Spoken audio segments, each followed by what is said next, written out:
गौर निताय की जय, समवेत भक्त वृंद की जय, गौर प्रेमानंदे हरि बोल। ओम नमो भगवते वासुदेवाय। ओम नमो भगवते वासुदेवाय।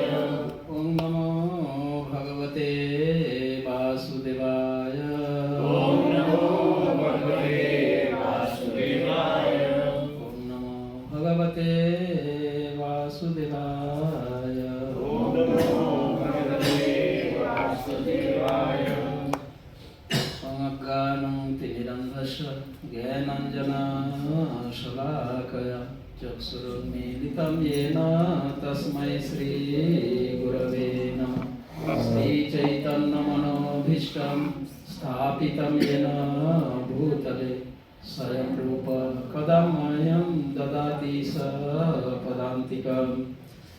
वन्देऽहं श्रीगुरो श्रीयुतपदकमलं श्रीगुरुन् वैष्णवांश्च श्रीरूपं साग्रजातं सवना रघुनाथान्वितं तं सजीवं स्वाद्वैतं सावधूतं परिजनसहितं कृष्णचैतन्यदेवं श्रीराधाकृष्णपादं सहगणललिता श्रीविशाखान्वितंश्च। नमो विष्णुपदाय कृष्णपृष्ठाय भूतले श्रीमते भक्तिवेदान्त स्वामिनिति नामिने।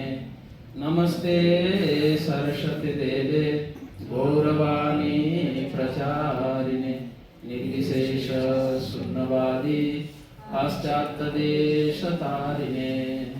हे कृष्ण करुणा सिंधु दीनबन्धो जगत्पते गोपेश गोपिकान्त राधाकान्त नमस्तुते। तप्तकाञ्चन गौराङ्गी हे वृन्दावनेश्वरी वृषभानुसुते देवी प्रणमामि हरिप्रिये। नमो महावदन्नाय कृष्णप्रेम प्रदायते कृष्णाय कृष्ण चैतन्य नाम्ने गौरतिस्वे नमः। हे कृष्ण करुणा सिंधु दीनबन्धो जगत्पते गोपेश गोपिकान्त राधाकान्त नमस्तुते। तप्तकाञ्चन गौराङ्गी राधे वृन्दावनेश्वरी वृषभानुसुते देवी प्रणमामि हरिप्रिये। जय श्री कृष्ण चैतन्य प्रभु नित्यानंद श्री अद्वैत गदाधर श्रीवासादि गौर भक्त वृंद। हरे कृष्णा कृष्ण कृष्ण हरे हरे हरे राम राम राम हरे हरे। हरे कृष्णा। तो कल हम शिक्षाष्टकम का इंट्रोडक्शन के रूप में संक्षेप में हमने श्रवण किया। इसमें पहला जो 5 श्लोक है शिक्षाष्टकम के, पहला श्लोक से लेकर 5वीं श्लोक तक, इन 5 श्लोकों में संबंध तत्व का वर्णन हुआ है। संबंध तत्व यानी भगवान के साथ जीव आत्माओं का जो नित्य शाश्वत संबंध है, इटर्नल रिलेशनशिप, इस तत्व का वर्णन हुआ है। और संपूर्ण शिक्षाष्टकम यानी 8 श्लोकों में, 8 श्लोकों में अभिधेय तत्व, अभिधेय किसे कहते हैं? संबंध, अभिधेय और प्रयोजन, तीनों तत्व का वर्णन कल मैंने बताया इंट्रोडक्शन में। शिक्षाष्टकम में ये तीनों सिद्धांत का वर्णन है। संबंध तत्व वह है भगवान, परम पुरुषोत्तम भगवान के साथ जीवों का जो शाश्वत संबंध, तथा यह संसार यानी यह भौतिक सृष्टि इसके साथ भगवान का क्या संबंध है? संबंध तत्व ये भगवत गीता में जो पांचों तत्वों का वर्णन है, इन पांचों तत्व के जो पारस्परिक संबंध है, रिलेशन, भगवत गीता में जो 5 तत्वों का वर्णन हुआ है, वह 5 तत्व क्या क्या है? ईश्वर, जीव, प्रकृति, काल और कर्म। इन पांचों तत्वों में जो पारस्परिक जो रिलेशन, जो संबंध, उसको संबंध तत्व कहते हैं। जीवों के साथ भगवान के संबंध, जीवों के साथ संसार के संबंध, संसार के साथ भगवान का तथा जीवों का जो पारस्परिक कर्म, जीव, प्रकृति, ये पांचों तत्व का जो पारस्परिक संबंध है, इसको कहते हैं संबंध तत्व। अभिधेय तत्व, जब जीवात्मा को यह संबंध ज्ञान होता है, जब जीवात्मा यह जान जाते हैं, सब यह ज्ञान प्राप्त होते हैं, क्या कि मैं भगवान के दास हूँ, सेवक हूँ। सामान्य ज्ञान और वास्तविक ज्ञान या आध्यात्मिक ज्ञान किसे कहते हैं? सामान्य ज्ञान वह है किसी विषयों में सामान्य ज्ञान यानी जस्ट जानकारी, परिचय, जानना। जब कोई व्यक्ति, कोई जीवात्मा संबंध ज्ञान की भगवान के साथ हमारा संबंध क्या है यह जान जाता है, उसके बाद उनका जो कर्तव्य होता है, जो ड्यूटी होता है, उसको अभिधेय कहते हैं। अभिधेय मीन्स संबंध ज्ञान प्राप्ति के बाद व्यक्ति का जो कर्तव्य होता है, उस कर्तव्य को अभिधेय कहलाते हैं।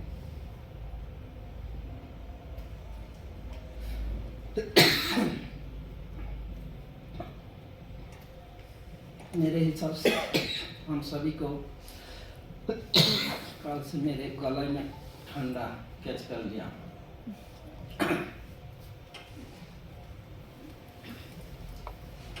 हम सभी को यह संबंध ज्ञान प्राप्त हो चुका है, हाँ या ना? हम जान गए हम है, हम कौन है और भगवान के साथ हमारा क्या रिलेशन है। जानते हैं या नहीं? जानते हैं, ज्ञान मिला है, पर यह ज्ञान पर्याप्त नहीं है। ज्ञान जब तक ज्ञान का अप्लाई ना हो, प्रयोग ना हो, तब तक ज्ञान का कोई महत्व नहीं होता। ज्ञान जब व्यक्ति जब ज्ञान के विषय को अपने व्यवहारिकता में प्रयोग में लाते हैं, तब ज्ञान प्राप्ति का वास्तविक लाभ प्राप्त होता है। अन्यथा केवल ज्ञान प्राप्ति का कोई महत्व नहीं है। और ज्ञान के विषय, ज्ञान हम व्यवहारिकता में प्रयोग तब कर सकते हैं जब ज्ञान को, नॉलेज जब अंडरस्टैंडिंग लेवल में आए, ज्ञान को जब हम समझेंगे, अंडरस्टैंडिंग के लेवल में आने के बाद ही ज्ञान का प्रयोग हो सकता है। एप्लीकेशन तब होगा, नॉलेज, अंडरस्टैंडिंग, देन एप्लीकेशन। और जैसे जैसे एप्लीकेशन होता जाता है, वैसे वैसे उनमें रियलाइजेशन होता रहता है। ठीक है, चाहे वो भौतिक ज्ञान हो या आध्यात्मिक ज्ञान हो, केवल ज्ञान का कोई महत्व नहीं। इसीलिए शास्त्र कहते हैं केवल ज्ञान दीते नारे कोनो फल, सब फल दय भक्ति स्वतंत्र प्रबल। श्री चैतन्य चरितामृत में कृष्णदास कविराज गोस्वामी ने यह सिद्धांत बताते हैं, केवल ज्ञान दीते नारे कोनो फल, केवल ज्ञान कोई फल प्रदान नहीं कर सकता। सब फल दे, समस्त फल प्रदान करने वाले होते हैं भक्ति। और भक्ति योग यानी एप्लीकेशन।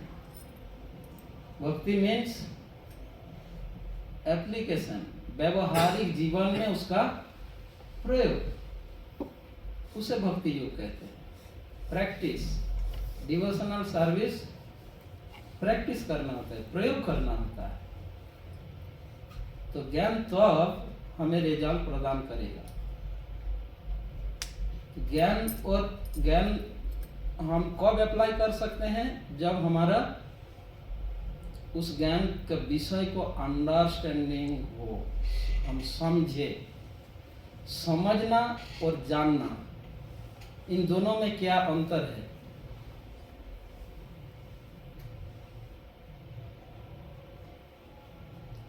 बताइए। समझना, जानना और समझना, इन दोनों में क्या अंतर है? हम यह शरीर नहीं है, यह हम कब जान गए? बताइए।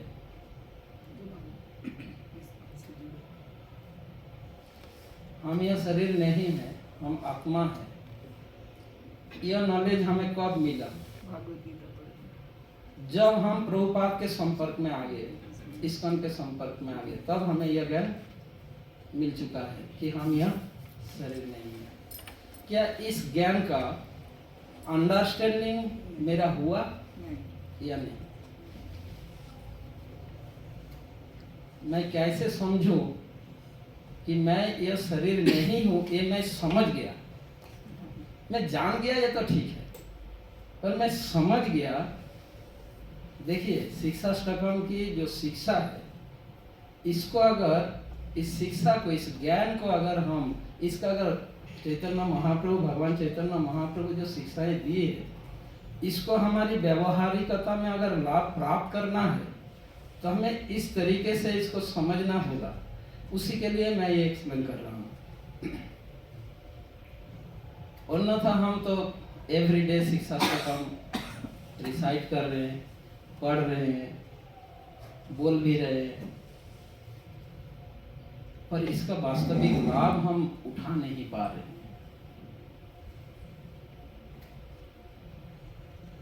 भगवान गौरांग महाप्रभु ने कहा, एक कृष्ण नाम, एक बार शुद्ध कृष्ण नाम,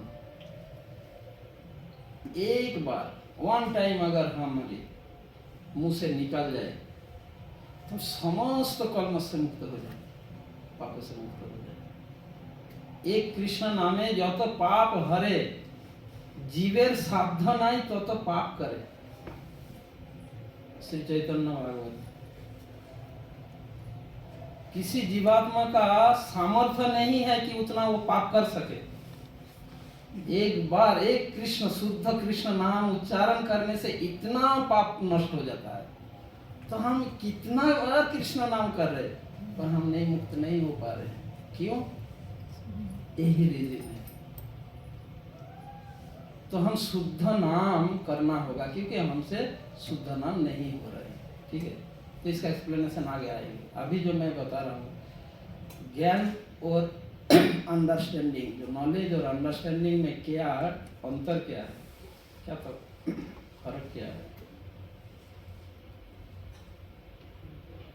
मैं एक भौतिक उदाहरण से समझाता हूँ, प्रयास करता हूँ।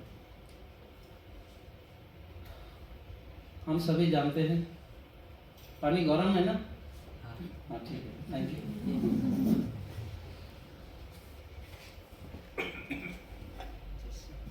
हाँ, बताओ।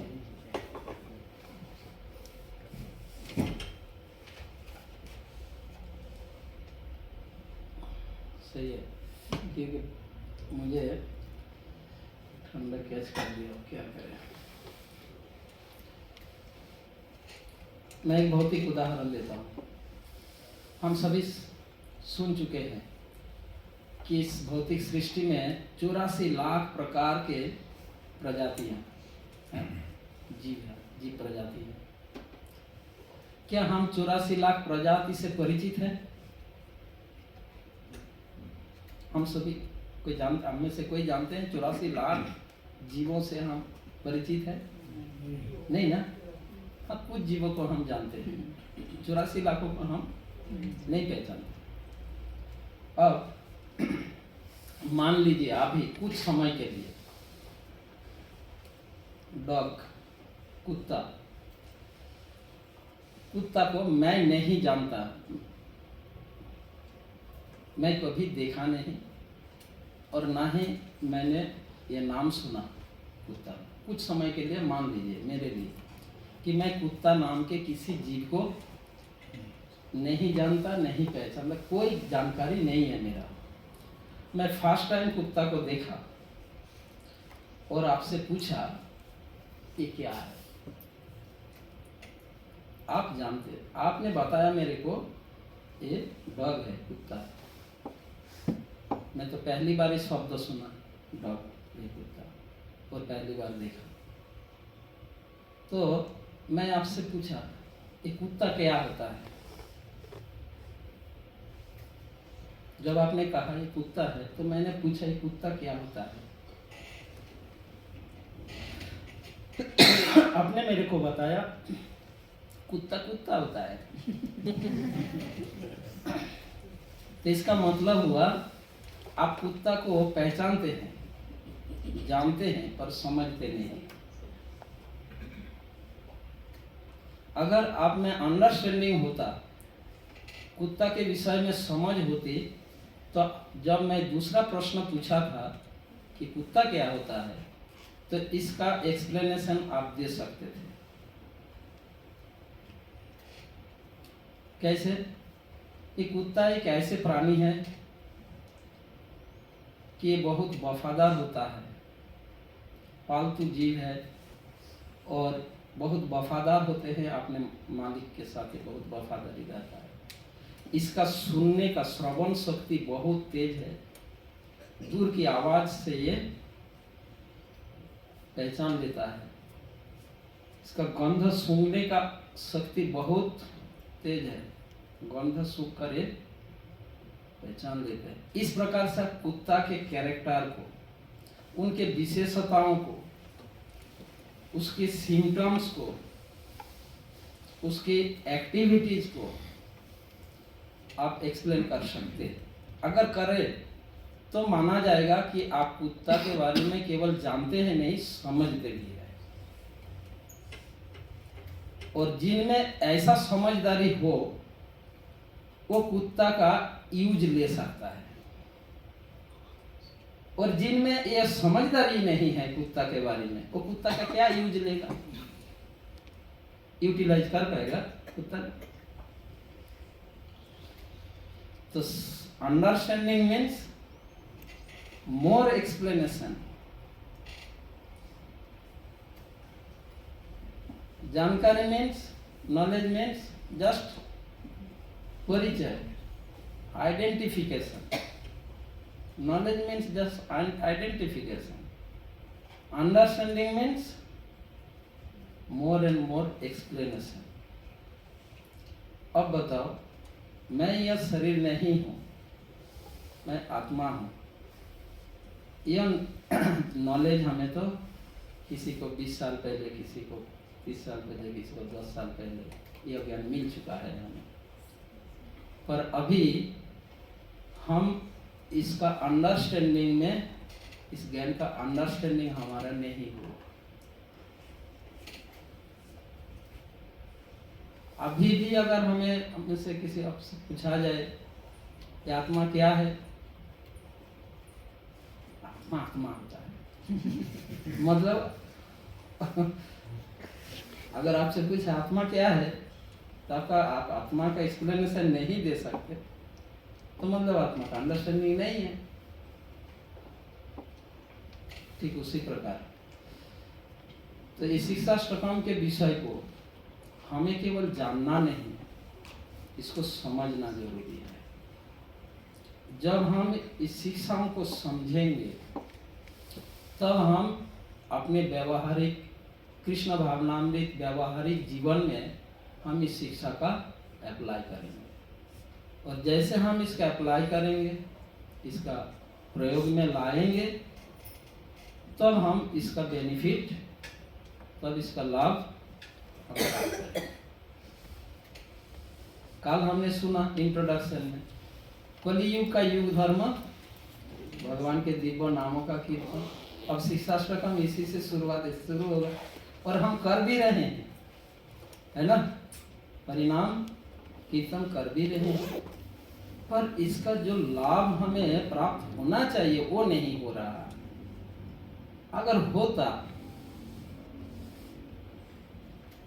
तो जो शास्त्र में कहा गया एक बार, तो मतलब यही हुआ है कि हमसे शुद्ध नाम नहीं हो रहा है। तो हम शुद्ध नाम कैसे शुद्ध नाम करें,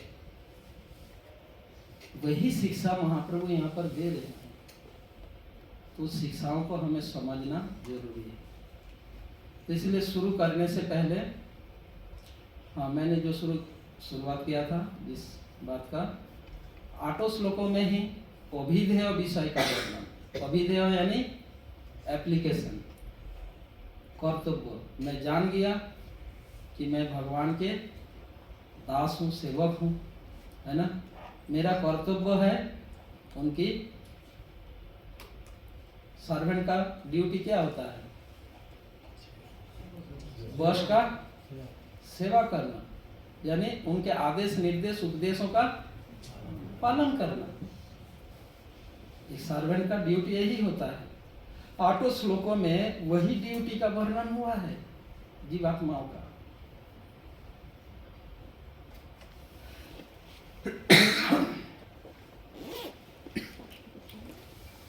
और 6वां और 7वां श्लोक जो है, इसमें भाव भक्ति स्तर के बाद वर्णन हुआ है, और अंतिम श्लोक में प्रेम भक्ति के स्तर का वर्णन है। ठीक है, जो भी। अब हम शुरू करने से पहले मैं एक प्रश्न से चर्चा शुरू करना चाहूँगा। मतलब आपसे मैं आप सभी से एक प्रश्न पूछूंगा पहले, ठीक है। इसका उद्देश्य, पर्पस यह है मेरे प्रश्न का। पर्पस शायद प्रश्न उत्तर के बाद आपको पता चल जाए, अगर नहीं पता चले तो बताऊंगा क्यों मैं ये प्रश्न पूछ रहा हूँ, ठीक है। सभी के लिए प्रश्न एक ही है, पर सभी से मैं उत्तर नहीं सुन सकता, तो उसी में टाइम चला जाएगा। 1-2 व्यक्ति से सुनूंगा, 2-4 व्यक्ति से सुनूंगा। एक सेंटेंस में ही उत्तर दीजिएगा, ज़्यादा मतलब ब्रड करके देने की आवश्यक नहीं। आप भक्ति क्यों कर रहे हैं? प्रश्न है, आप भगवान की भक्ति क्यों कर रहे हैं? यहाँ से शुरू। आत्मा की शुद्धि के लिए। आत्मा की शुद्धि के लिए। आत्मशुद्धिकरण के लिए, यानी पाप मुक्त होने के लिए, दूसरे शब्दों में अगर कहा जाए, ठीक है। बहुत बहुत धन्यवाद, थैंक यू। प्रभु जी। कृष्ण को प्रसन्न करने, भगवान कृष्ण को प्रसन्न करने के लिए। बहुत सुंदर उत्तर, थैंक यू। श्री गौरांग प्रभु। गुरु को प्रसन्न करने के लिए। गुरु को प्रसन्न करने के लिए। आप भक्ति करते हैं? क्यों करते हैं, क्यों कर रहे हैं? भगवान की सेवा करने के लिए। भगवान की सेवा करने के लिए, थैंक यू। मन की शांति के लिए। शांति प्राप्त करने के लिए। भगवान के पास वापस जा सके। भगवान के पास जाने के लिए। हरे गो, हरे गो। माता जी। कृष्ण प्रेम प्राप्त। भगवान का प्रेम प्राप्त करने के लिए, कि भगवान हमसे प्रेम करे, इसीलिए मैं भक्ति कर रहा हूँ। बहुत धन्यवाद। नेक्स्ट। हाँ, आप बताइए, भक्ति क्यों कर रहे हैं? भक्ति इसलिए कर रहे हैं कि हमको अगला जन्म अच्छा मिले। कि हम जन्म जन्म के फेरे से निकल जाए। जन्म मृत्यु के बंधन से मुक्त होने के लिए। Thank you. मन की शांति के लिए। शांति प्राप्त करने के लिए। नेक्स्ट बताइए फटाफट। भगवान को प्रसन्न करें। भगवान को प्रसन्न करो। रिपीटेशन आ रहे, ठीक है। नेक्स्ट भगवान का प्रेम बढ़ाने के लिए। भगवत प्रेम प्रेम पाने के लिए, ठीक है। भक्ति बढ़ाने के लिए। भक्ति बढ़ाने के लिए। जो आया आंसर, इसके डिफरेंस किसी के पास कुछ आंसर है? नहीं तो हमारी समझ आएगा। बस किसी को सबसे पूछना। हाँ, क्योंकि वो हमारा प्रेस्क्राइब ड्यूटी है। हमारा कर्तव्य है भगवान की भक्ति करना। हमारा ड्यूटी है, कर्तव्य है, इसलिए हम भक्ति कर रहे हैं, कर्तव्य समझकर। Thank you. आप सभी के उत्तर ठीक है, पर पूर्ण नहीं। Your answer is right but not perfect. आप सभी ने जो भी उत्तर दिए, उत्तर सही है पर पूर्ण नहीं है।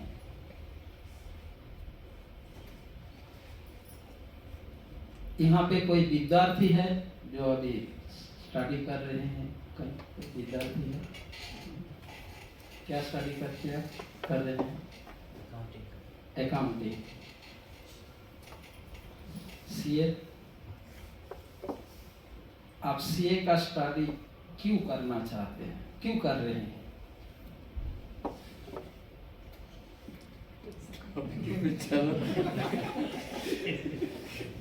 बताइए। आप सीए या अकाउंटिंग स्टडी या सीए स्टडी क्यों कर रहे हैं? धन कमाने के लिए, लाइफ में प्रतिष्ठित होने के लिए, एस्टैब्लिश होने के लिए, जीवन निर्वाह के लिए, और क्या क्या बताते?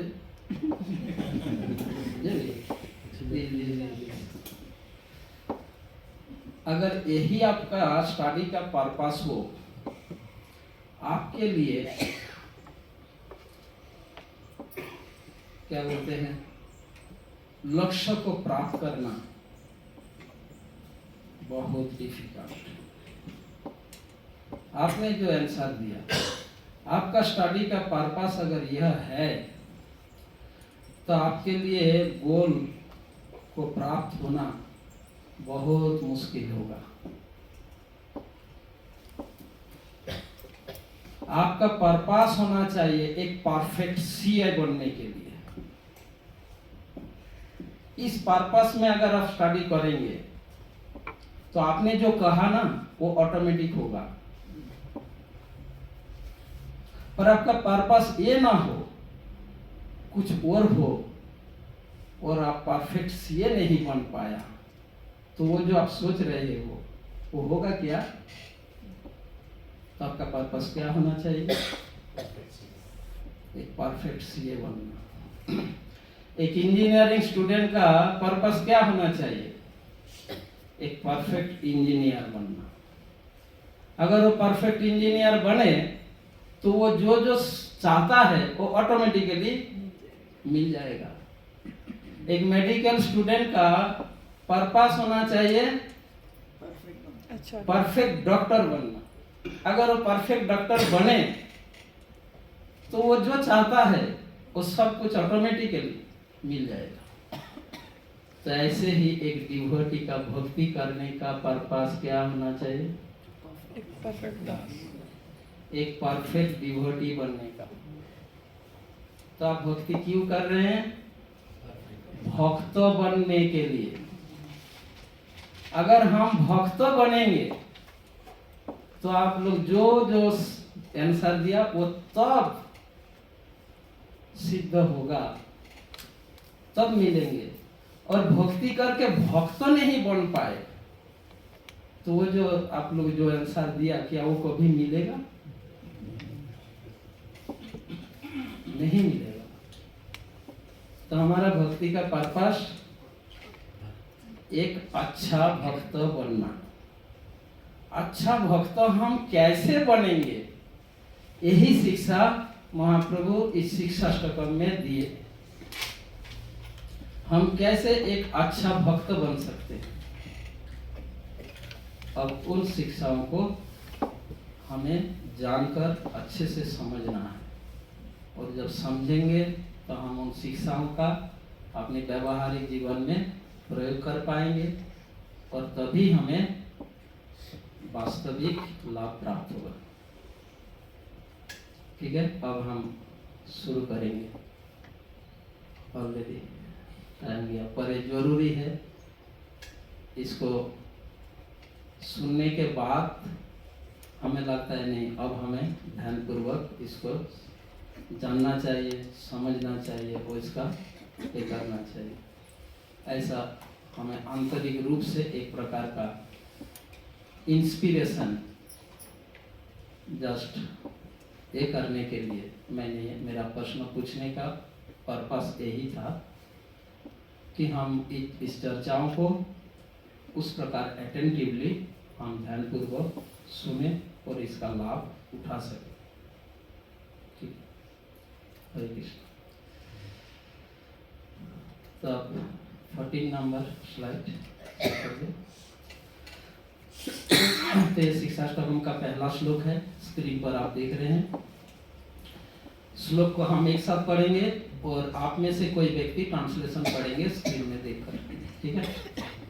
चेतो दर्पणम अर्जनम भव महादवाग्निर्वापणम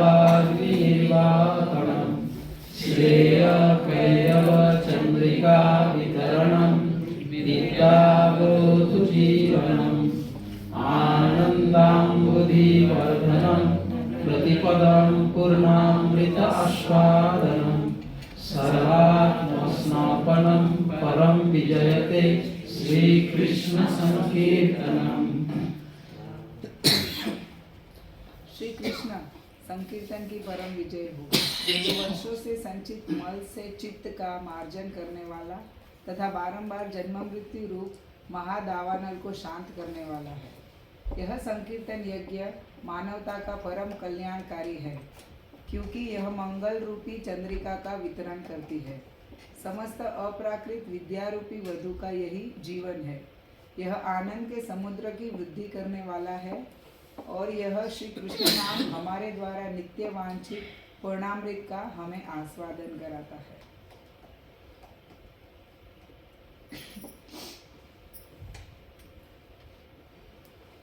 तो ये पहला श्लोक हमने पढ़ा। इसमें भगवान के दिव्य नाम का कीर्तन द्वारा प्राप्त होने वाले 7 विशेष फलों का वर्णन हुआ है। पहला श्लोक जो है भगवान के दिव्य नाम का कीर्तन, इससे हमें 7 प्रकार के दिव्य फल, विशेष फल प्राप्त होता है। भगवान के दिव्य नाम जप तथा कीर्तन से हमें क्या फल मिलता है? 7 प्रकार के फल मिलता है। यहाँ पर विदग्ध माधव पुस्तक में अपराध रहित होकर नाम कीर्तन के फल का इस प्रकार वर्णन हुआ है। जब कोई अपराध रहित होकर, अभी अभी मैंने बताया था, शुद्ध नाम, भगवान के नाम कीर्तन, जब शुद्ध नाम उच्चारित होगा, एक शुद्ध नाम कीर्तन मात्र से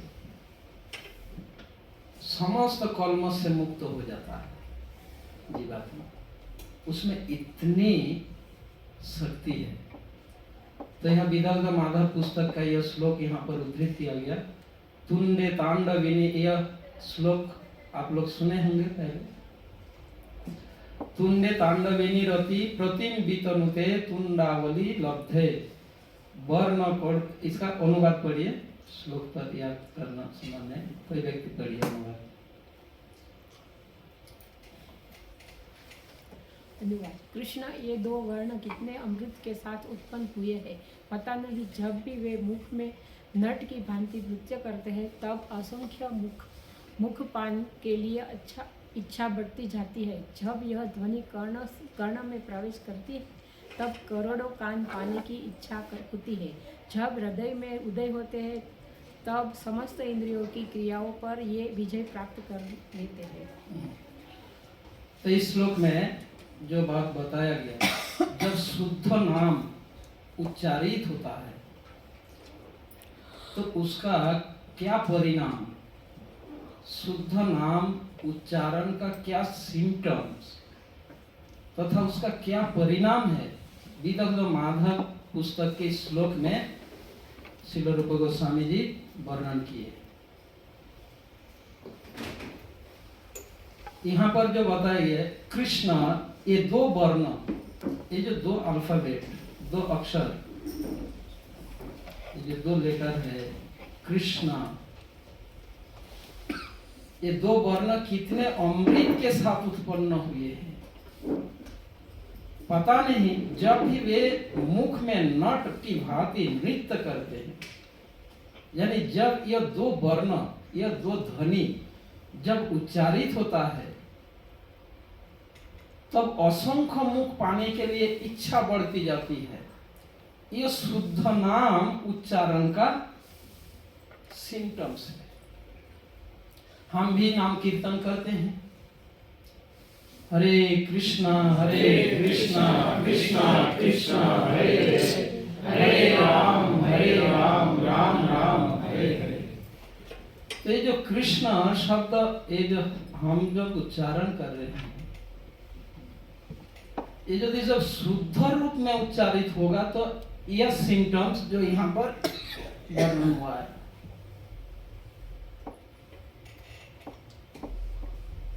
हम जब जप करते हैं, कीर्तन करते हैं, तो ये सिम्टम, यह लक्षण हमारे अंदर नहीं होता। होता है क्या? नहीं होता।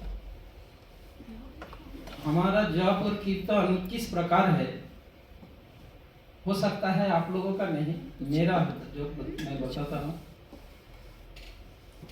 ऐसा फील होता है 16 माला कब पूरा है ना, 16 राउंड कब कंप्लीट होंगे। नाम कीर्तन करके, भगवान के नाम कीर्तन करके, यहाँ पर जो कहा गया कि असंख्य मुंह पाने के लिए इच्छा बढ़ जाती है, और कीर्तन करो, और कीर्तन करो, है ना। ये मुंह, एक मुंह से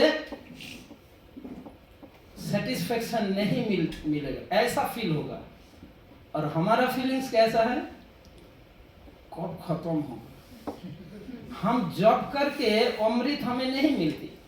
जब हम जप करते हैं, कीर्तन करते हैं, हरिनाम करते हैं, तब हमें अमृत का टेस्ट नहीं मिलती। जब खत्म होने के बाद हमें टेस्ट मिलता है, आज का काम पूरा हो गया, आज का ड्यूटी पूरा हो गया। यानी जब हम अमृत पान कर रहे हैं, पी रहे हैं, तब टेस्ट नहीं है। जब काम खत्म हो गया तो हाँ, बहुत अच्छा, कैसा रहा, ऐसा हमारा फीलिंग्स। ऐसा क्यों, क्या कारण है, क्यों ऐसा होता है? इसके पीछे कारण है हमारे हृदय में अनर्थ होने के कारण। जीवों के हृदय में अनर्थ, बद्ध जीवों के, भौतिक शरीरधारी जीव, जितने भी शरीरधारी जीवात्माएं हैं, हमारे हृदय में अनर्थ होने के कारण। ये अनर्थ किसे कहते हैं? अनर्थ शब्द का क्या अर्थ है, क्या मीनिंग है? अनर्थ, इसका मीनिंग क्या होता है? हाँ? जिसका कोई अर्थ ना हो, फालतू। मीनिंगलेस यूजलेस और वैल्यूलेस, जिसका कोई वैल्यू नहीं है और जिसका कोई मतलब नहीं है, बेमतलबी चीजें हमारे हृदय में भरा पड़ा है।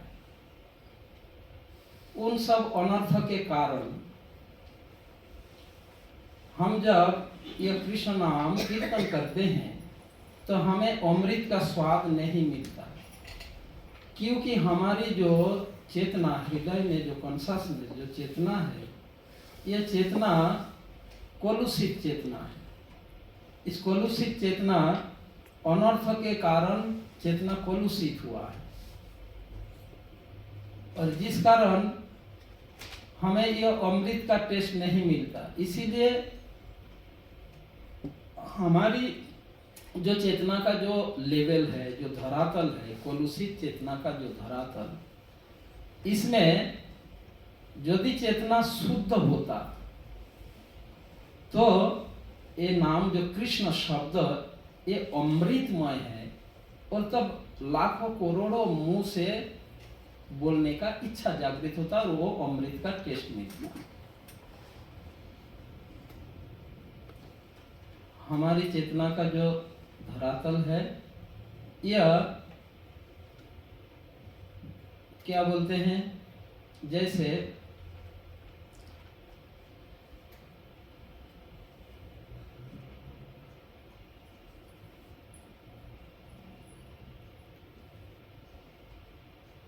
श्रील विश्वनाथ चक्रवर्ती ठाकुर माधुर्य काव्यमणि पुस्तक में इसको एक्सप्लेन करते हैं।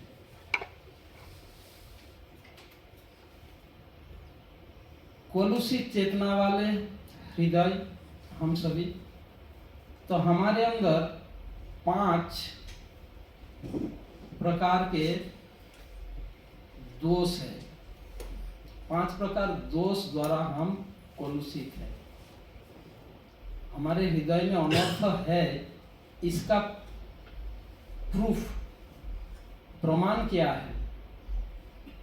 जब हम भक्ति की विधि विधानों का, रूल्स रेगुलेशंस को जब हम प्रैक्टिस करते हैं, जब अभ्यास करते हैं, तब हम ये 5 प्रकार के दोष द्वारा आक्रांत हो जाते हैं, इफेक्टेड हो जाते हैं, प्रभावित होते हैं। जो शुद्ध चेतना वाले व्यक्ति होते हैं, ये 5 प्रकार इस दोष से मुक्त होते हैं। आप लोग जानना चाहोगे 5 प्रकार का दोष क्या क्या है?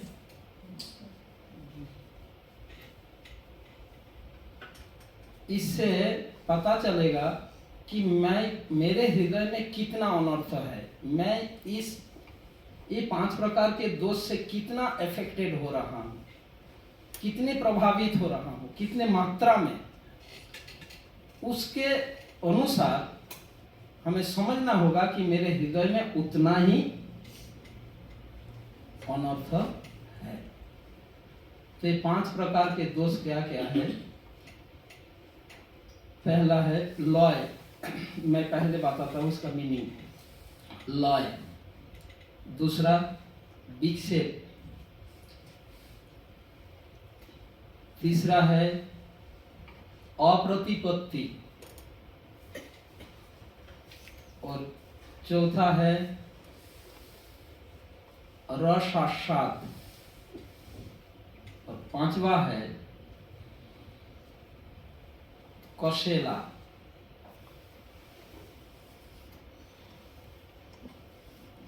लय मीन्स, लय शब्द का सामान्य अर्थ होता है विनाश। जैसे प्रलय मतलब प्रकृष्ट रूपेण लय, अच्छे तरीके से, पूर्ण रूप से विनाश, इसको प्रलय बोलते हैं। लय मीन्स विनाश।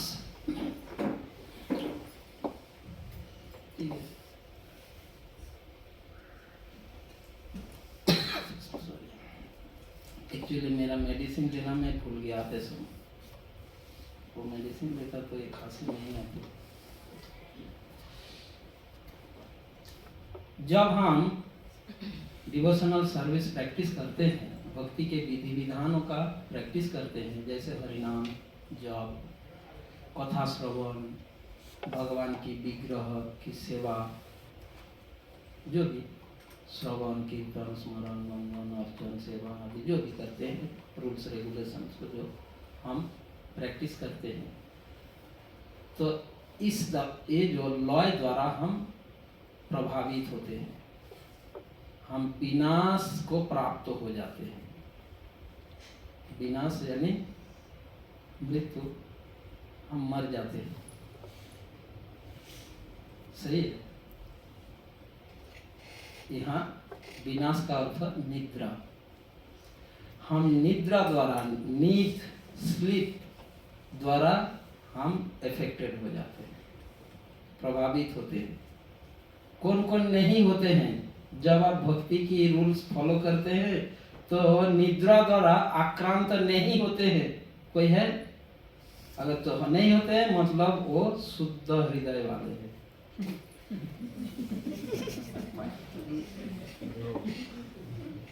हम जब हरिनाम करते हैं, हाँ, थोड़ा सा अटेंटिवली करेंगे, नींद आ जाता है। तो ध्यान से सुनते हैं, कोई लेक्चर सुन रहे हैं तो इसको बोलते हैं लॉय। व्यक्ति जब निद्रा में जाते हैं तो एक प्रकार के मृत्यु के समान ही है। मरे हुए और सोए हुए व्यक्ति में क्या फर्क है? मरे हुए व्यक्ति में सांस नहीं चलते, सोए हुए व्यक्ति में सांस चलता है, इतना ही फर्क है, बाकी और कोई फर्क नहीं है, दोनों बराबर है। इसलिए यह कहा गया लॉय। लॉय मीन्स विनाश, हम विनाश की स्थिति को प्राप्त कर लेते हैं। यह दोष जिनके हृदय में अनर्थ है, ये पहला सिम्टम यह है, ये इसके द्वारा वो आक्रांत हो जाएंगे, अफेक्टेड हो जाएंगे। और ऐसी स्थिति में जब हम आक्रांत होते हैं, हमें ऐसा फील होता है मैं सब सुन रहा हूँ, हमारी आंखें बंद होता है और ऐसा फील होता है कि मैं सब सुन रहा हूँ। और जैसे आँख खुलते हैं, क्या सुना? कुछ दिमाग में नहीं रहा, कुछ याद नहीं होता। पर जब तक आंख बंद, सुनते सुनते आंख बंद होता है ना, ऐसा लगता है सब सुन रहा है।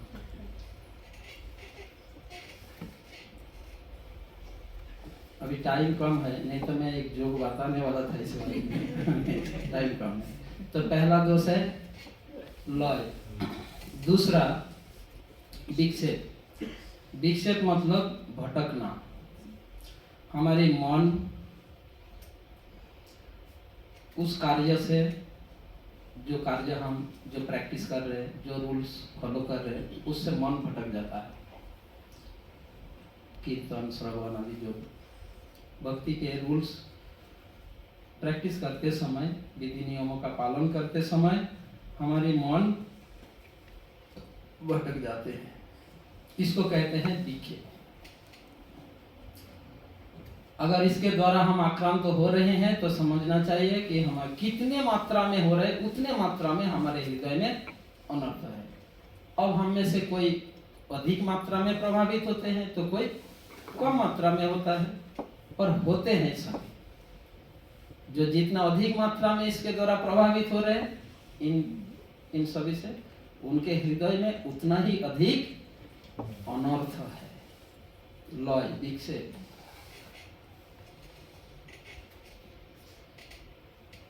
तीन नंबर क्या बताया? अप्रतिपत्ति। अप्रतिपत्ति शास्त्र के शब्द है। इसका अर्थ होता है ऐसा स्थिति होता है जब मैं न लॉय द्वारा आक्रांत हुआ हूं, न मेरा मन भटक रहा है, मतलब आंखें भी खुला है, मैं लॉय द्वारा आक्रांत नहीं हुआ। मान लो मैं क्लास में बैठा हूं, प्रवचन सुन रहा हूं, आंखें खुला है, माइंड भी कहीं और नहीं भटक रहा है, सुन भी रहा हूं, पर क्या सुन रहा हूं कुछ समझ नहीं आ रहा है। इस स्थिति को कहते हैं अप्रतिपत्ति। किस किस को होता है ये चीज? सभी को होता है, पर हम नोटिस नहीं करते, वो अलग बात है। कभी कभी यह स्थिति द्वारा हम आक्रांत होते हैं। मैं सो नहीं रहा हूं, मेरा मन भी कहीं और नहीं भटका, सुन भी रहा हूं, पर क्या सुन रहा हूं कुछ समझ नहीं आ रहा। इसको कहते हैं अप्रतिपत्ति। अगर ऐसा स्थिति होता है तो समझना है कि मेरे अंदर अनर्थ है। नेक्स्ट, रसास्वाद, यानी दिव्य रस आस्वादन करते करते भौतिक रस आस्वादन करने की इच्छा नहीं, उसको कहा गया रसास्वाद। इसके द्वारा प्रभावित होना हम सभी होते हैं, कोई ज्यादा कोई कम। स्पिरिचुअल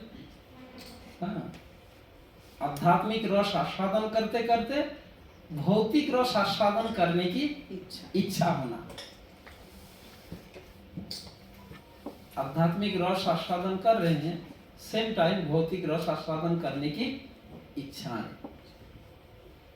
कोई प्रकार से होता है, मैं एक दो उदाहरण देता हूं। जैसे नाम जप कर रहे हैं, हरे कृष्णा हरे कृष्णा हरे कृष्णा जप कर रहे हैं, मंदिर में हो, घर पे हो, कहीं भी हो, तो समय देखा कि दो भक्त कुछ बात कर रहे हैं। तब हम क्या करते हैं?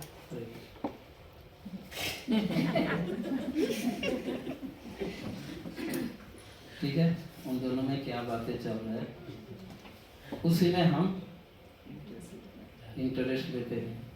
या घर पे जब कर हरे कृष्णा कृष्णा, घर में कोई दूसरा व्यक्ति कुछ खा रहे, हरे कृष्णा कोई प्रकार से, हाँ, जो नाम रस आस्वादन करते करते दूसरा रस आस्वादन करने की तुरंत इच्छा होना। कुछ आध्यात्मिक विषय में श्रवण कर रहे, समझना, ओ आज केनिया की साउथ अफ्रीका और इंडिया का क्रिकेट मैच है, और उस टाइम महाराज का प्रवचन है, महाराज आए हुए हैं मंदिर में, और उसी टाइम क्रिकेट मैच भी है। तो भक्त सोचता है, अरे महाराज का लेक्चर रिकॉर्डिंग तो होगा ही, बाद में सुन लेंगे, पहले क्रिकेट मैच देखेंगे। ऐसे तो इस प्रकार के जो इसको कहते हैं रसास्वाद। तो ऐसे द्वारा आक्रांत होना, तो यानी हमारे हृदय में अनर्थ भरा है। और जब जिनके हृदय में अनर्थ कम है, उसमें संघर्ष होता है, क्या करो, लेक्चर में जाऊं या मैच देखने, वो एक संघर्ष करता है। अगर वो डिफीट हो जाता है, नहीं बाद में रिकॉर्डिंग सुन लेंगे, मैच में देखने चला गया, तो मैं डिफीट हो गया, यानी अनर्थ बहुत स्ट्रांग है। और अगर उसको छोड़ के आ गया तो मतलब अनर्थ तो है, पर उतना स्ट्रांग नहीं। तो इस तरीके से हमें रिकॉग्नाइज करना होता है। जब हम अपने स्थिति को हम रिकॉग्नाइज करेंगे, पहचानेंगे, तो हम उस स्थिति से, उस दोष से हम खुद को मुक्त कर सकते हैं, करने का प्रयास कर पाएंगे। और अगर नहीं, रिकॉग्नाइज ही नहीं कर रहे कभी, ऐसा तो हम सभी से अक्सर होता रहता है। तो हम में से कितना व्यक्ति इन चीजों को नोटिस करके उसको सुधारने की प्रयास करते हैं? बहुत कम। और जब हम करेंगे तो हम अपने भक्ति जीवन को हम डेवलप कर पाएंगे, हम एडवांस होंगे।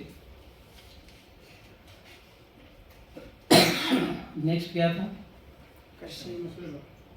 कसेला। कसेला एक स्वाद है, टेस्ट है। ये टेस्ट कैसा, ये स्वाद कैसा स्वाद है?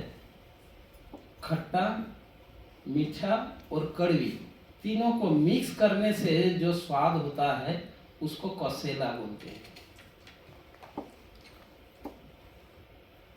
मीठा, खट्टा और कड़वी, जिसमें खट्टा अधिक मात्रा में होगा, उससे कम मात्रा में कड़वी होंगे और नहीं के बराबर मीठास होगा, तो कसेला स्वाद बनेगा। आंवला, कच्चा आंवला कौन कौन खाए हो? उसका टेस्ट कसेला है ना। कच्चा आंवला खाया? हाथ उठा, कौन कौन खाए? तो उसका जो स्वाद है उसको कसेला बोलते हैं। उसमें खट्टी, कड़वी और मीठी, पर मीठी नहीं के बराबर। खट्टी सबसे ज्यादा रहता है, कड़वीपन उससे कम, और मीठी नहीं के बराबर होता है बहुत कम। अब जब कोई आंवला खाता है उस समय कोई टेस्ट नहीं लगता, मुंह में लेना ही इच्छा नहीं होता, चबाने की इच्छा नहीं होता, पर चबाकर खाने के बाद थोड़ी समय बाद जब खा लिया ना, उसके बाद 2-4-5 मिनट बाद आप सादा पानी भी पियोगे, ऐसा लगेगा आप शरबत पी रहे हो। हाँ या ना? ठीक उसी प्रकार जब हम भक्ति की विधियों का प्रैक्टिस करते हैं तब एक कच्चा आंवला खा रहे हैं ऐसा फील होता है। पर जब हम जैसे चाहे नाम जप हो, कथा श्रवण हो, जो भी हो, जब वो पूरा हो जाता है ना, जितना हमें आदेश दिया गया, ऑर्डर पूरा हो गया ना, जैसे आंवला खा लिया, अब पानी पी रहा है ना, मीठास, तब मीठास फील होता है। हैं? हमें मीठास कब आता है? जब वो पूरा। इसीलिए 16 माला जप करते समय हमें बिल्कुल टेस्ट नहीं लगता। जब 16 माला पूरा हो जाता है, कच्चा आंवला खाते समय बिल्कुल टेस्ट नहीं है, जब खा लिया उसके बाद मुंह में मिठास आ जाता है ना। थूक भी आप गिटक लोगे ना, ऐसा लगे अरे मुंह में जैसे कोई क्या था, थूक इतना मीठा है, ऐसा फील होगा आंवला खाने के बाद। ठीक उसी प्रकार जब अर्ली मॉर्निंग आप 16 राउंड जब कर लिया ना, तो पूरा दिन इतना फ्रेशनेस, इतने एंथुसियास्टिक, इतना इस इंस्पिरेशन रहता है सब कुछ में। और अगर नहीं हुआ, रात तक हरे कृष्ण वो खींचता रहा, किसी चीजों में भक्ति का कोई चीजों का कोई टेस्ट नहीं। आंवला पूरा दिन तक खाते ही रहोगे तो टेस्ट करो, आंवला खाने के बाद तो टेस्ट आएगा ना। अभी जो हम भक्ति खा रहे हैं, कच्चा आंवला खा रहे, तो उसका टेस्ट होने के मतलब खत्म होने के बाद ही तो टेस्ट आएगा, खाते समय नहीं आएगा ना।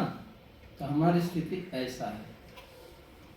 इसलिए जिस समय जो ये कार्य करने के लिए कहा गया, ये अगर हम करेंगे तो हमें टेस्ट मिलेगा, करते समय नहीं मिलेंगे हमें। हमारा लेवल ही ऐसा है, क्योंकि हमें 5 दोष द्वारा एफेक्टेड होते हैं, और इसके पीछे कारण अनर्थ है। तो यहाँ पर जो कहा गया कि कृष्ण शब्द इतना अमृत है कि ऐसा जब असंख्य मुख पाने की इच्छा बढ़ती जाती है, यानी शुद्ध नाम की बात बताया गया, पर हमारा हृदय कलुषित होने के कारण शुद्ध नाम नहीं निकल रहे। हमारा हृदय कलुषित इतना। एक भौतिक उदाहरण से समझने की प्रयास करते हैं। एक पात्र आधार, एक ग्लास मानो, इसमें पूरा गंदगी भरा है ना। तो इसमें अगर शुद्ध जल इसमें डालेंगे तो जल भी अशुद्ध गंदा होगा या साफ रहेगा, गंदा क्योंकि पात्र में ही गंदगी है। अब पात्र को अगर साफ करना है तो प्रोसेस क्या है? यही शुद्ध जल कंटिन्यू डालते रहो, कंटिन्यू डालते डालते डालते डालते गंदा पानी निकलता जाएगा, उभार कर निकलते निकलते एक समय आएगा गंदगी पूरा साफ हो जाएगा, केवल शुद्ध जल और शुद्ध जल ही बाहर आएंगे। ठीक उसी प्रकार अभी हमारे हृदय में हरे कृष्ण तो ये तो अमृत शुद्ध है, पवित्र है, अमृत है, पर वो जो जगह जो पात्र जो है कचरा भरा हुआ है, पर वो कचरा निकलेगा कैसे? इसीलिए का चेतो दर्पण मार्जनम, ये चित्त रूप दर्पण को साफ करना है। कैसे? एक कृष्ण नाम रूपी शुद्ध पवित्र जल डालते जाओ पात्र में, निरंतर डालते डालते डालते डालते सारे गंदगी निकलता जाए। इसीलिए कहा चेतो दर्पण मार्जनम, कंटिन्यू इसको डालते रहना होगा, तो एक समय आएगा शुद्ध पवित्र। पर जन्म जन्म करोड़ों जन्मों से हमारे हृदय में ये कचरा भरा हुआ है। यहाँ पर जो बताएगा, जब यह ध्वनि कर्णों में प्रवेश करती है तब करोड़ों कान पाने की इच्छा होती है। ऐसा लगता है कि दो कान क्यों, दो आंखें क्यों। ब्रजवासी ब्रज गोपियों जब कृष्ण को देखते थे, कृष्ण का नाम सुनते थे, मतलब हमारा लेवल और वो जो शुद्ध हृदय वाले भक्तों के लेवल कंपैरिजन देखे। एक गोपी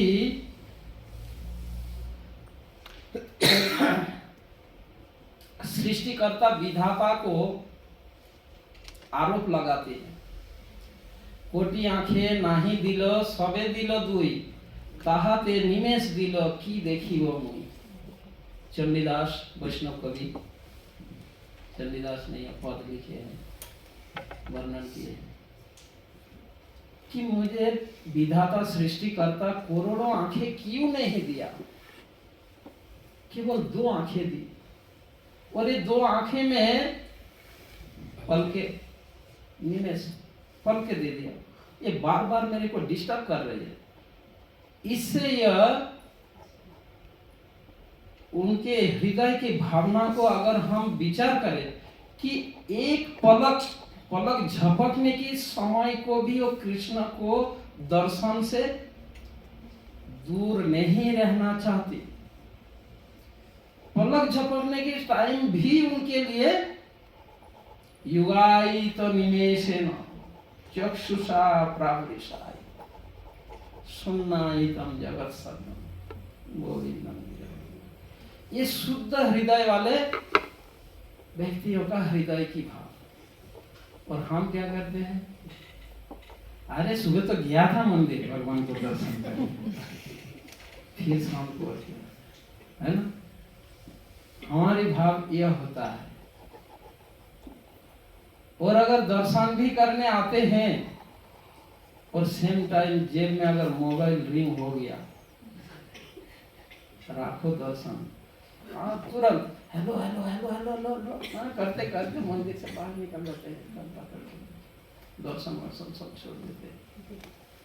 ये हमारा प्रैक्टिकल स्थिति यह है, हमारा स्थिति ऐसा है। मुकुंदमाला स्तोत्र में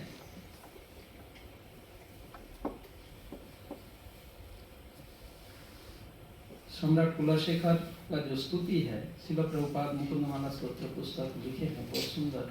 सभी भक्तों को अगर आप भक्ति में इंस्पिरेशन चाहते हैं तो ये पुस्तक बहुत ही सहायक है, पढ़ना चाहिए। मुकुंदमाला स्तोत्र इस स्तुति में बहुत सुंदर सुंदर स्तुति किया जो है भगवान के प्रति, जिससे भगवत भक्ति में भक्तों को इंस्पिरेशन मिलती है।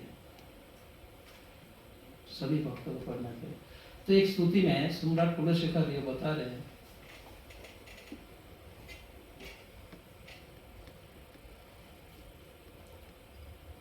त्यजन्तु बान्धवा सर्वे निन्दन्तु गुरवो जना तथापि परमानंदम गोविंदम मम जीवनम। पूरा स्तुति याद नहीं है, थोड़ा सा। त्यजन्तु बान्धवा सर्वे निन्दन्तु गुरवो जना तथापि परमानंदम गोविंदम मम जीवनम। इसका अर्थ यह है, त्यजन्तु बान्धवा सर्वे, मेरे मित्र वर्ग अगर मुझे त्याग दे, मैं भगवान की भक्ति में जुड़ा, भगवान की भक्ति कर रहा हूँ, मंदिर से मैं कनेक्टेड हूँ, भक्ति कर रहा हूँ, भक्तों से कनेक्टेड हूँ, और इसके कारण यदि मेरे मित्र वर्ग मुझे त्याग भी दे, त्यजन्तु बान्धवा सर्वे निंदन्तु गुरवो जना, मेरे गुरु वर्ग यानी वयोज्येष्ठ गण, परिवार, रिश्तेदार आदि, ये सभी मेरा निंदा भी करे, निंदन्तु गुरवो जना तथापि परमानंदम गोविंदम मम जीवनम। तथापि फिर भी मैं गोविंद को त्याग नहीं दे सकता। ऐसी दृढ़ता होनी चाहिए हमारी भक्ति अनुशीलन के स्थिति में। यह शिक्षा है। जब भी हम डिवोशनल प्रैक्टिस करेंगे, हरिनाम जप के समय, कीर्तन के समय, कथा श्रवण के समय, या कुछ भी विधि पालन करते समय, इस शिक्षा को हमें याद रखना चाहिए। कुछ भी हो जाए, नहीं, पहले फर्स्ट प्रायोरिटी उसमें देना। इसका ऐसा नहीं आज सुना, आज हमने ये चर्चा की, कल से हम ऐसा कर लेंगे, नहीं। यह प्रैक्टिकल हम अपने धीरे धीरे हमें इस लेवल को प्राप्त करना है। ऐसा नहीं कल से हम इस लेवल में पहुंच जाएंगे। हमें, यह हमारा एम है, गोल है, लक्ष्य है। उसके लिए जो प्रोसेस यहाँ पर शिक्षा स्टॉक में शिक्षा मिलेंगे, उन शिक्षाओं को हमें फॉलो करना होगा। ठीक है। इसके आगे यहाँ पर, जब हृदय में उदय होते हैं तब समस्त इंद्रियों की क्रियाओं पर एक विजय प्राप्त कर लेते हैं। जब हमारे हृदय में शुद्ध नाम, यानी जब हमारा हृदय शुद्ध होगा, तो ये जो कृष्ण नाम, हरे कृष्ण महामंत्र जैसे हम उच्चारण करेंगे मुंह में, अपने जीवन से द्वारा, तो क्या होगा, हमारी समस्त इंद्रियों की क्रियाओं पर एक विजय प्राप्त कर लेगा। यानी इंद्रियों की क्रियाओं क्या है, उस पर विजय प्राप्त कर लेगा ये कृष्ण नाम। इसका अर्थ क्या है, इसको समझाने जाओ, 10 मिनट इसी में चला जाएगा। ये जो कहा गया, जब हम कृष्ण नाम, जब शुद्ध कृष्ण नाम उच्चारण होगा, तब हमारे ये कृष्ण नाम हमारे इंद्रियों के क्रियाओं को क्या करेंगे, नियंत्रण में ले लेंगे। अब हमें जानना है हमारे इंद्रियों की क्रियाएं है क्या। भगवत गीता 3rd चैप्टर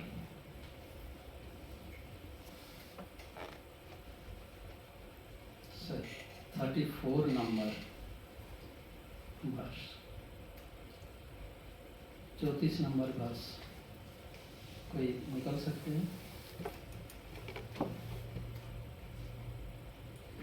इस बात को समझाने के लिए श्लोक को नाम, क्या श्लोक? इंद्रिय, हाँ ठीक है।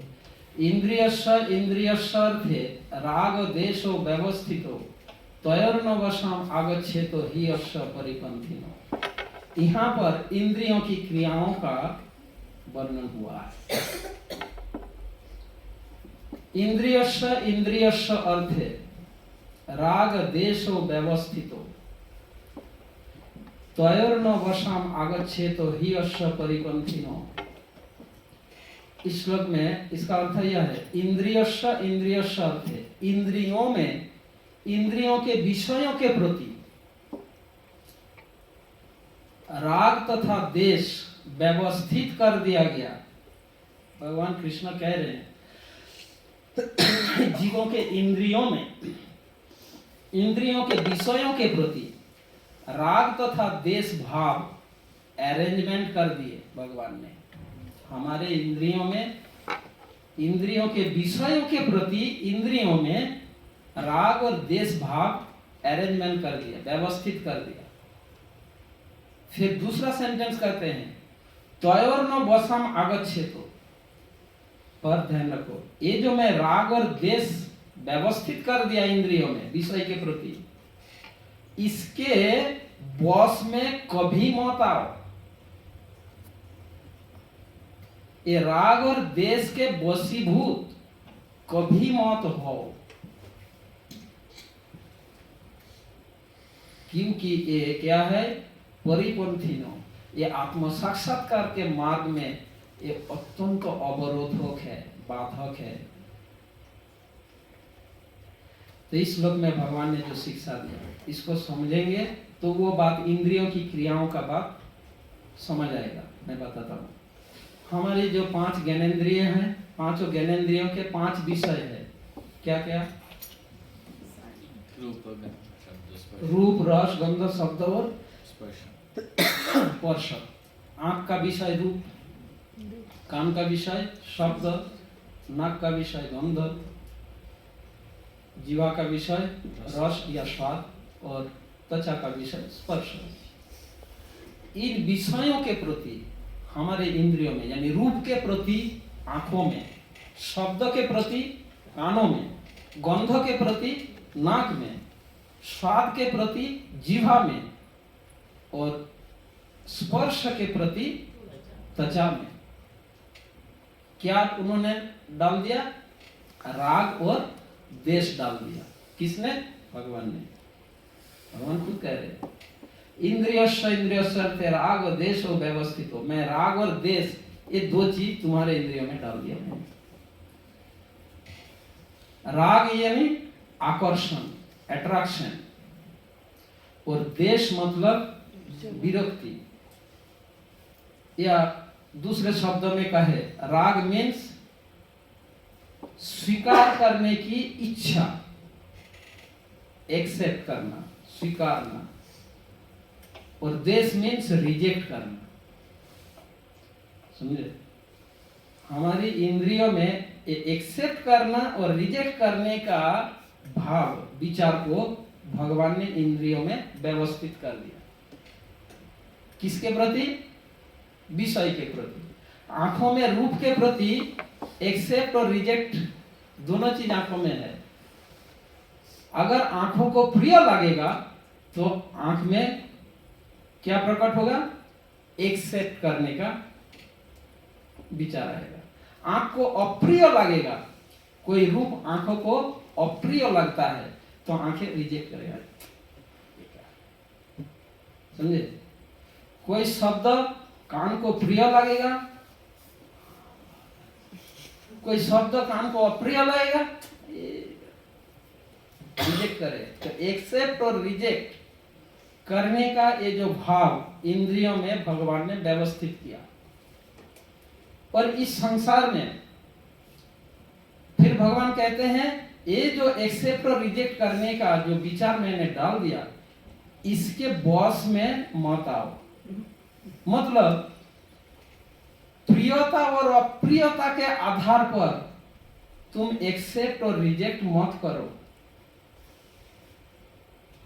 पर संसार में सभी लोग तो इसी नियम में ही तो करते हैं। हमारे इंद्रियों को प्रिय लगता है तो हम एक्सेप्ट करते हैं, इंद्रियों को अप्रिय लगता है तो हम रिजेक्ट करते हैं। हाँ या ना? पर भगवान ने चेतावनी दे दिया, ये एक्सेप्ट और रिजेक्ट के चक्कर में मत पड़ो, यानी प्रियता और अप्रियता के चक्कर में मत आओ। प्रिय लग रहा है तो एक्सेप्ट कर लोगे, अप्रिय लगता है तो रिजेक्ट करोगे। इस नियम में कोई कार्य नहीं करना। पर संसार के सारे बद्ध जीव इसी नियम में सारे कार्य कर रहे हैं।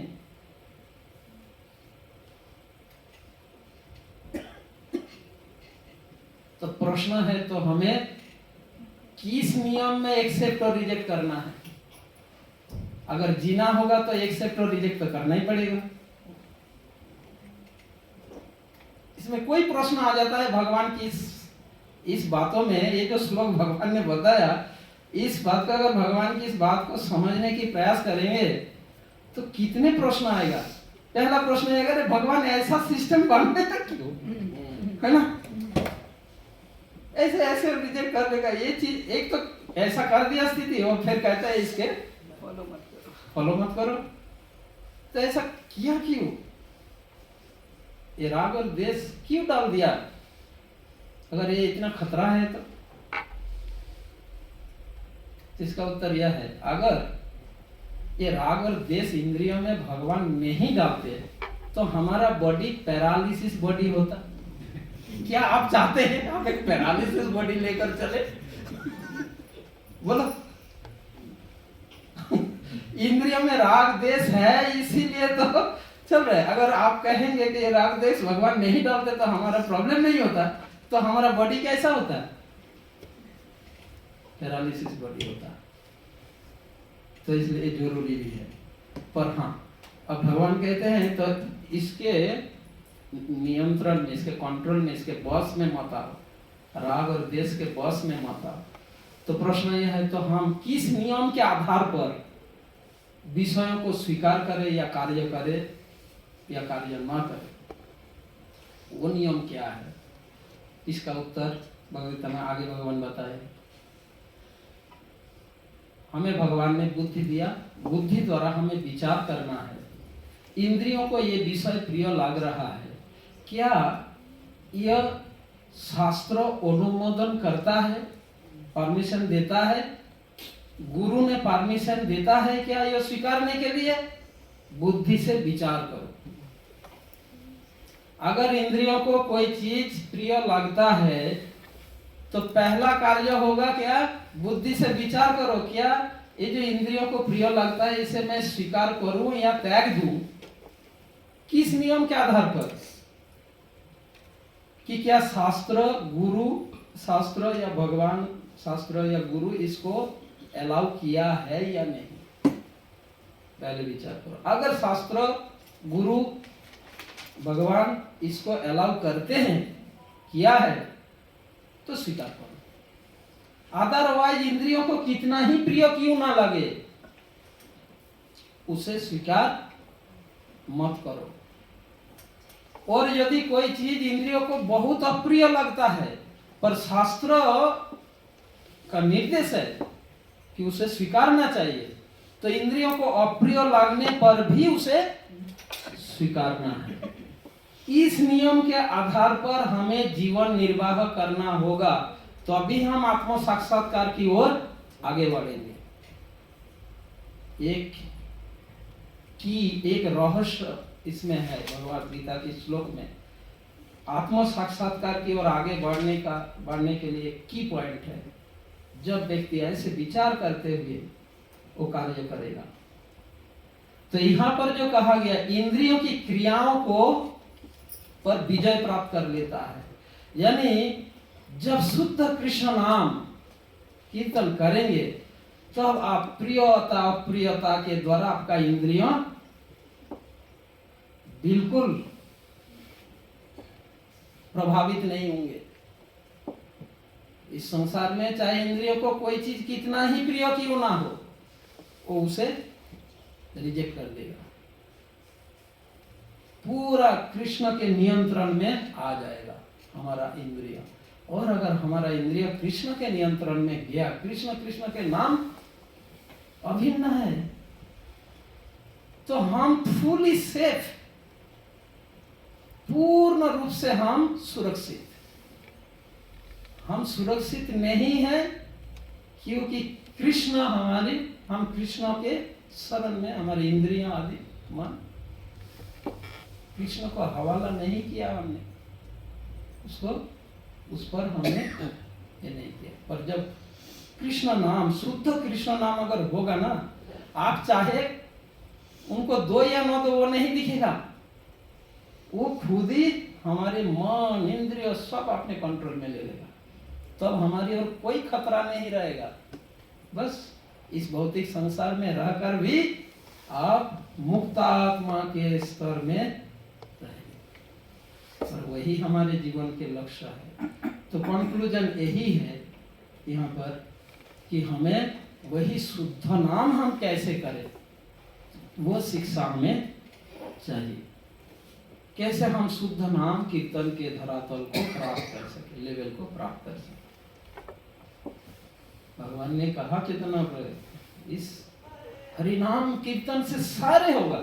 तो अब पता चल रहा है हरिनाम कीर्तन करने से सारे सफलता मिलेगा। यह है सर्व सिद्धि हई वे सवार सर्वक्षण बोलो इथे विधि नहीं, और कोई विधि जरूरत नहीं, इसी से सारे सफलता मिलेगी। और यही शुद्ध नाम हम कैसे करें,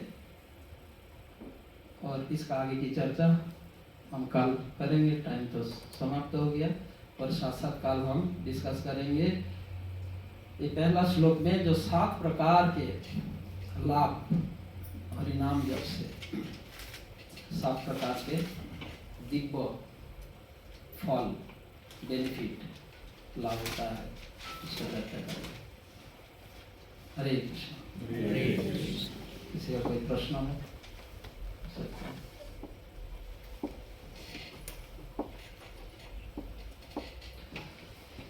जय श्री प्रभुपाद की जय। समवेत भक्त वृंद की